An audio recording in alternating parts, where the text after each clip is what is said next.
तो ये question JEE, CAT, IPMAT इन सभी एग्जाम्स के लिए बहुत इंपॉर्टेंट है, एग्जैक्ट में भी आते हैं।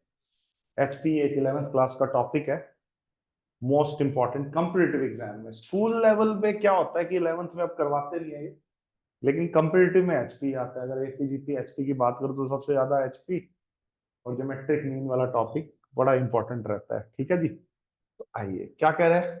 Sum of three numbers in HP is 37 and sum of their reciprocals is 1/4। ये बात बड़ी इंपॉर्टेंट है यार। एचपी का रेसिप्रोकल जब करते हैं तो कॉरेस्पॉन्डिंग क्या बनता है, एपी। तो ये कितने नंबर्स हैं, तीन। ये तो हम क्लास 10th में ही सीख लेते हैं कि तीन नंबर जब एपी में मानने हो, ऑड नंबर ऑफ टर्म, तो सिमेट्री अबाउट ए मानते हैं विद कॉमन डिफरेंस डी। यानी कि जो बीच वाला नंबर लेते हैं एपी में, ए लेते हैं, तीन नंबर मानना है तो पिछला ए माइनस डी, उससे अगला ए प्लस डी। तो तीन नंबर एपी में ऐसे मानते हैं, क्योंकि इस क्वेश्चन में सम ऑफ द रेसिप्रोकल बोला है। तो जो उस एचपी का कोरस्पॉन्डिंग एपी हम एज्यूम कर रहे हैं, जो एचपी की टर्म्स को रेसिप्रोकल करके आएगा, वो ए माइनस डी, ए और ए प्लस डी एज्यूम कर रहे हैं। इससे फायदा क्या हुआ, जब हम उसके रेसिप्रोकल्स का सम करेंगे एचपी का, ए माइनस डी, ए और ए प्लस डी, वो सम हमें क्या दिया हुआ है प्यारे बच्चों, 1/4 दिया हुआ है ना। तो डी से डी हम उड़ा देते हैं, उड़ा दिया तो 3a की वैल्यू क्या आई प्यारे बच्चों, 1/4 आई। ए क्या मिल गया, अब इसको ध्यान रखोगे, ए मिल गया भाई 1/12। ए क्या मिल गया बच्चों, 1/12। इसको माइंड में रखो, ए को, इसको माइंड में रखो कि फर्स्ट टर्म, मतलब यहाँ पे तो एपी के हिसाब से मिडिल टर्म है ए। ए क्या है, मिडिल टर्म। ठीक है, अगर प्यारे बच्चों कोरस्पॉन्डिंग एपी ये है तो एचपी क्या होगा, एचपी एपी का उल्टा कर देते हैं ना। तो एचपी क्या होगा, 1/a माइनस डी। समझ रहे हो मेरी बात। और अगली टर्म क्या होगी एचपी की, 1/a। और अगली टर्म क्या होगी बच्चों, 1/a प्लस डी। ठीक है बच्चों, अब इन तीन नंबर्स का सम, क्या बोला, अब इन तीन नंबर्स का जो सम है एचपी के, वो क्या दिया हुआ है, 37। आइए करते हैं, बहुत बढ़िया। साइड में कर दो, यहाँ पे कर देते हैं, यहाँ साइड में। तो प्यारे बच्चों क्या क्या मिला, 1/a माइनस डी, अभी ऐसे का ऐसे लिख देता हूं, plus 1/a plus 1/a plus D is 37। कोई दिक्कत, अच्छा। ए की वैल्यू क्या आई है, 1/12। तो 1/a की वैल्यू क्या होगी, 12। 1/a की वैल्यू क्या होगी यार, ए की वैल्यू 1/12 आई है, तो 1/a की वैल्यू क्या होगी, 12। Very good. तो ये 12, ये उधर जाके माइनस कर दो 37 में से। तो 37 माइनस 12 क्या हुआ, 25। समझ पा रहे हैं बच्चों, 1/a minus D plus 1/a plus D, 37 minus 12 कर देंगे तो क्या मिल जाएगा, 25। अभी कैलकुलेशन में इसको भी कर देते हैं। अभी मैं ए की वैल्यू यहां नहीं पुट कर रहा, जानबूझ के कैलकुलेशन आसान हो, ए माइनस डी इंटू ए प्लस डी कर रहा हूं एलसीएम, और उधर 25 है ही मेरा। अब यहाँ पे क्या आएगा बच्चों, ए प्लस डी आएगा, यहाँ पे क्या आएगा बच्चों, ए माइनस डी आएगा। डी से डी उड़ा देंगे, ऊपर रह जाएगा 2a और नीचे रह जाएगा बच्चों ए स्क्वायर माइनस डी स्क्वायर। ठीक है, और उधर क्या है बच्चों, 25। अब यहाँ पे आप वैल्यू पुट कर दीजिए, आओ ए की वैल्यू पुट कर दीजिए, करो बच्चों।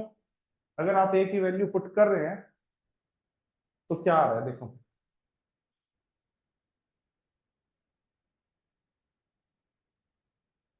कर दो कर दो कर दो।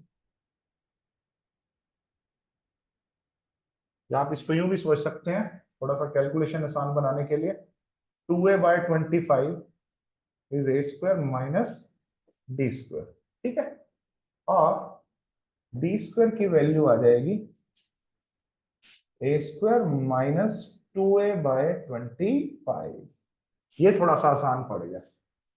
अब ए की वैल्यू लगा दो बच्चों, ए की वैल्यू क्या है इस क्वेश्चन में, हाँ, तो अब कोई बच्चा कहता है नहीं सर मैं तो और भी आसान बनाऊंगा, बना लो भाई, ए कॉमन ले लेते हैं। ए कॉमन लिया तो अंदर क्या बचा बच्चों, ए -2/25। ए की वैल्यू क्या है, 1/12, 1/12 -2/25, तो डी स्क्वायर आया 1/12, 12 और 25 का जो अगर मैं एलसीएम लेता हूं तो 25 गुना में 12 कर लेते हैं यार, 300 होता होगा, 300, ये 25।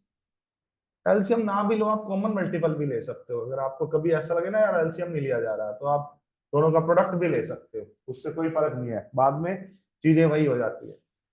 तो 25 इंटू 12 दूनी 24, वेरी गुड। तो डी स्क्वायर आ गया बच्चों 1 बाय कितना आया, 3600। तो डी आ गया ±1/60। Great great great great great. तो हमें निकालना है वो नंबर्स। एक बार डी भाई क्या ले लो, प्लस का 1/60 ले लो, तो आपके सामने ही हो जाएगा, देखो करो।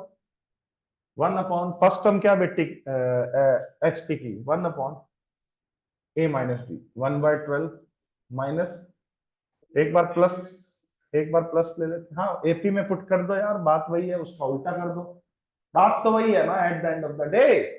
तो 60 एलसीएम आया, समझ रहे हो मेरी बात, और 5 - 1 4, ठीक है ना। तो 60 एलसीएम आया, मैं यहाँ कर दूं एक बार, 60 एलसीएम आया यहाँ पे, तो 5 - 1, 1 अपॉन और 60 ऊपर चला गया, समझ गए, 15 आ गई फर्स्ट टर्म। और सेकंड टर्म निकाल लो यार, 1/a 12 आ जाएगी, ए तो 1/12 था, तो सेकंड टर्म क्या आ गई बच्चों 12। थर्ड टर्म निकालो,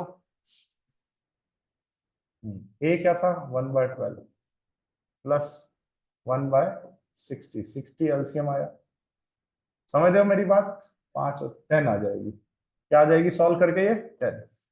एक आंसर हुआ 15, 12 और 10। जब मैं कॉमन डिफरेंस प्लस का 1/60 ले रहा हूं, डी की वैल्यू प्लस का 1/60 ले रहा हूं, और जब मैं डी की वैल्यू माइनस का 1/60 लूंगा तो मेरा आंसर क्या आएगा बच्चों, 10, 12 और 15। अब एपी में पुट करके रेसिप्रोकल कर दो, बात वही है, यही आने हैं, दो आंसर आने हैं, क्या आने हैं बच्चों, 15, 12, 10 और 10, 12 और 15। तो ये इसके फाइनल आंसर है, ये थोड़ा जेई लेवल का सवाल है, पिछले